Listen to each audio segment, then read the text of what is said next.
3 lakhs also. No general book చేసుకున్న వాళ్ళకి పెంచొద్దు.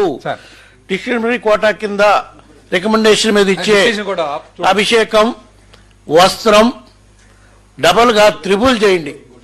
నన్ను అడిగితే 4 times పెంచినా కూడా ఇబ్బందిలే. తోమలాక్షన్ అంతా 10,000 చేయొచ్చు. 1 by 1 అవుతాం.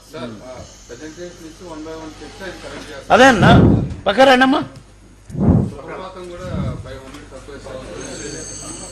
అన్న. సుప్రభాతము వీటి జోలికి పోయే కొంది సాధారణ భక్తులు ఎఫెక్ట్ అవుతారు. అది ఆలోచించండి. నో నో నో డిస్క్రిప్షన్ అన్ని పెంచాయి. నేను అదే చెప్తున్నా కదా. స్టార్టింగ్ ఫ్రమ్ సుప్రభాతం 525 ఉంది కదా. టోటల్ కోటా అది బాబు. నెక్స్ట్ స్లైడ్ వెళ్ళండి. ఇది 400 800 పెట్టావు కదా. 800 2000 చెయ్యి. Discretionary quota